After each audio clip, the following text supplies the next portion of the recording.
Hi everyone, welcome to Fin Decoded. I hope you guys are doing great. In the previous video, we discussed what is hedging, what are the different financial risks that a company faces, and what are the 5 different tools that are available for us for hedging. Well, in this video, let's understand why business needs to hedge in the first place. My friend Praveen runs a business where he is involved into manufacturing and he needs a component that he orders or imports from Saudi Arabia.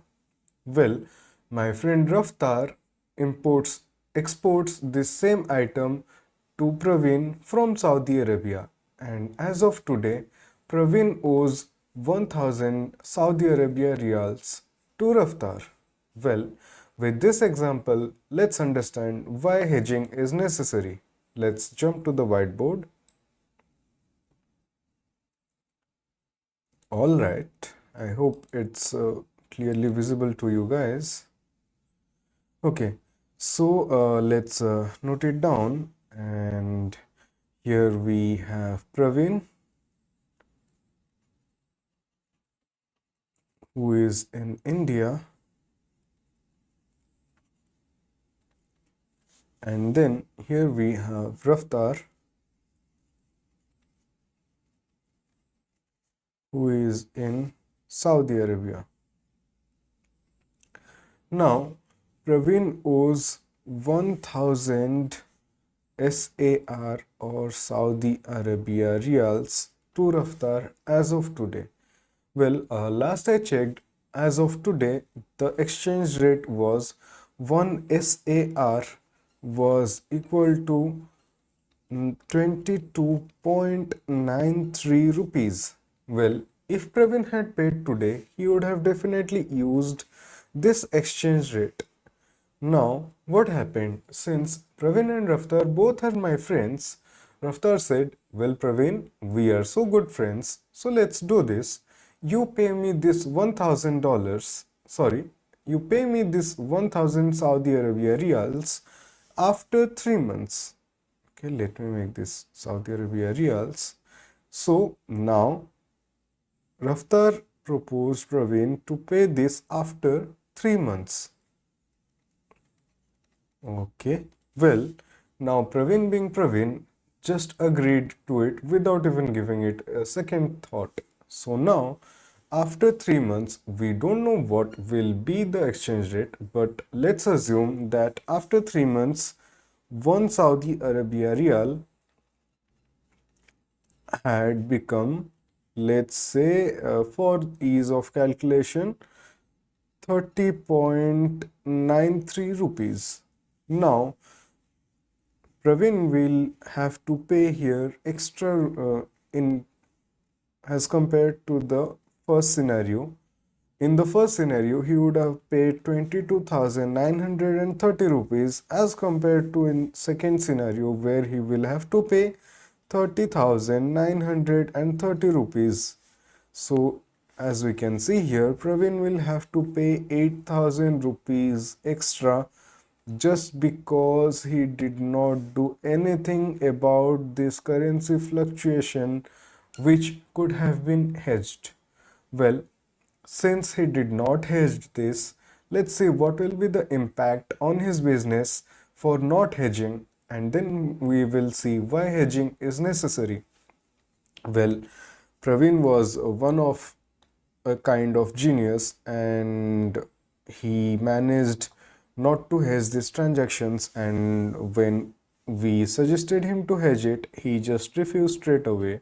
Now he is going to face the consequences of not hedging a risk. Now let's see what these consequences might be.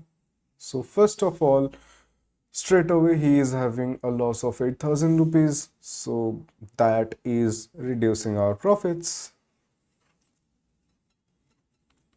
There we have the first consequence.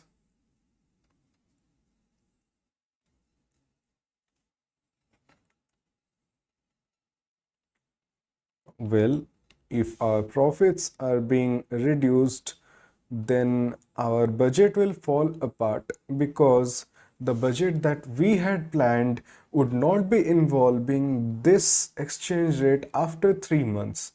Now we have planned some budget for our company and we had not adjusted it for the financial risks. We had not hedged the financial risk either.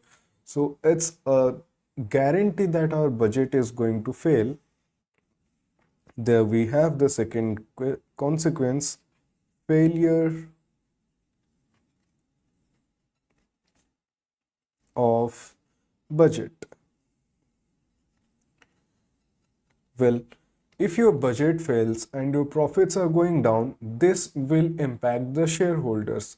For instance, let's assume that Praveen's manufacturing unit or manufacturing business was a public company. Now we will be having some shareholders who, after seeing this reduction in profit and this failure of budget, will be losing confidence. So we have lack of confidence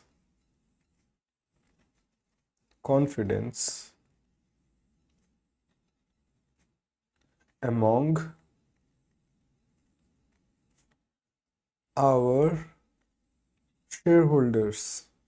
Well, if our shareholders themselves are not having confidence with us, then why will the public be confident about our shares? And if the public is not confident about our shares, then our share prices might fall.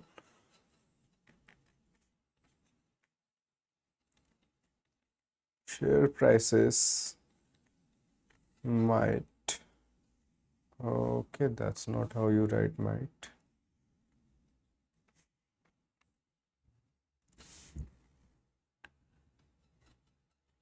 Might fall. Alright. So these are the consequences that Praveen will be facing now, all thanks to his genius idea of not listening to us and not hedging that transaction. Now let's see how hedging would have helped him. Well, if he had hedged, here we will take the most hypothetical scenario that Praveen. Okay, great.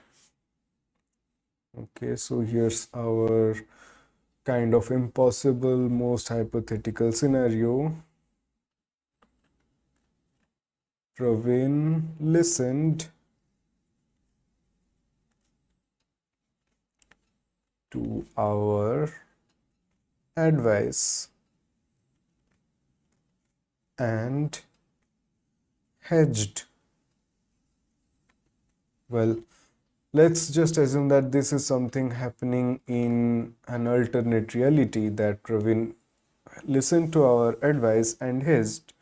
So now what will happen? Since Praveen has hedged this transaction, first thing that would happen is he will be locking in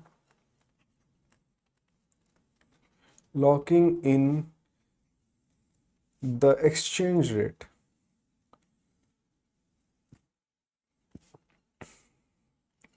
Well, if the exchange rate is locked in, then he will be able to predict the cash flow now. Okay, so now that the exchange rate is locked in, Praveen will be able to predict the cash flow now.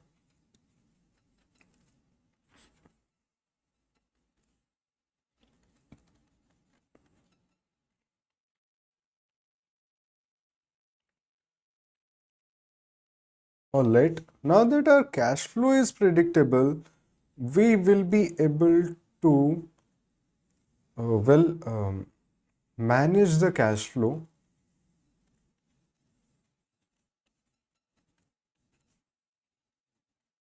Let's not mention this point here. We will mention this point later.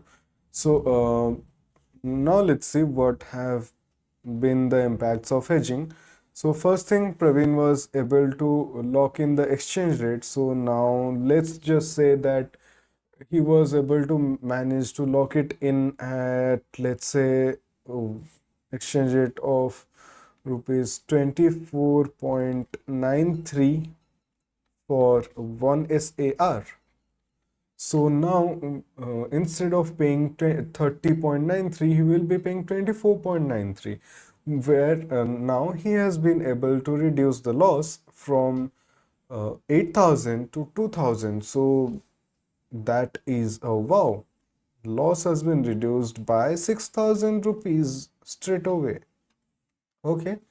Now, since he has logged in this rate here, he knows that this is the exact amount that he has to pay. Well, earlier we were just guessing that it will be this much. We were not sure. This was just a estimate, a guess. But now we know that this is the cash flow. So Praveen knows that this is the amount that he has to pay. Now that he knows this cash flow, he will make arrangement for it. And now, since it is fixed, at this moment, no matter what goes on in the market, we will be protected from that. So we will not be not bothered by the market chaos. Well, now that Praveen is not bothered by the market chaos anymore, he can focus on the business. He can develop the business better. He can run it better. He can give better performance, better results, and this will lead to the shareholders having better confidence. So let's see why businesses hedge, and we will figure that out using these four things, that is the consequence of not hedging. All right, so as we discussed, the first consequence was reducing the profits. So now that we have hedged, our profits will be going up. I'm sorry, it may not go up, but it will definitely not go as down as this one. So we are protecting our profits. Protecting our profits. This is the first reason. Well, let me just note it down somewhere here so that it would be easy for you. So, why do we hedge?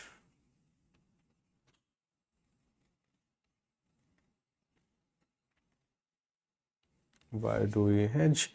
Okay, so as we discussed, the first point is protecting our profits. Protecting our profits. Okay. Now that we have protected our profits, our budget will also be more accurate. Since we have hedged the risk, we now know what exactly is the exchange rate, what will be our probable expense. So our budget will be much more accurate. So our accuracy of budget. Well, now that the budget is accurate and the profit is protected, we can now maintain the cash flow.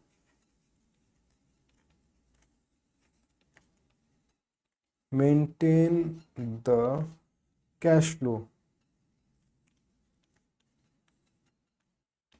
Last time we had predicted the cash flow. Since we were able to lock in the exchange rate, we were able to predict the cash flow. Now that we are able to predict the cash flow, we will be maintaining the cash flow if we hedged. Well, those are three reasons. Let's see if we have any more reason.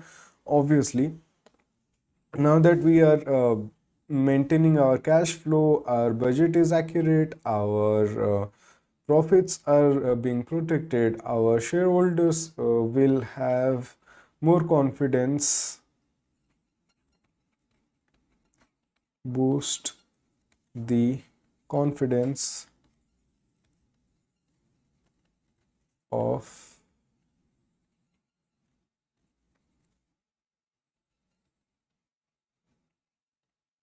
holders. Well, not just boost the confidence of shareholders, we are actually also minimizing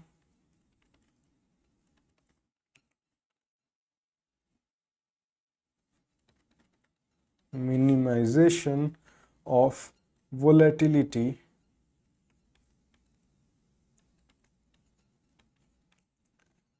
of cash flow activities. All right. So the volatility of our cash flow activities has also been reduced here. So these five are basically the major reasons why businesses hedge their uh, transactions or risks. First one being protecting their profits, then they will be maintaining the cash flow, then there is accuracy of budget, there is minimization of the volatility, and finally boosting the confidence of shareholders. And here it is not just the shareholders, we can just say that shareholders slash investors. This actually works for all kinds of investors, not just shareholders. The shareholders, the debt holders, banks, or other people from whom we borrow, if they see there is a maintained cash flow or a very accurate budget that we stick to, then they will be having more confidence. Also, this minimization of volatility also plays a major role in boosting the shareholders' confidence.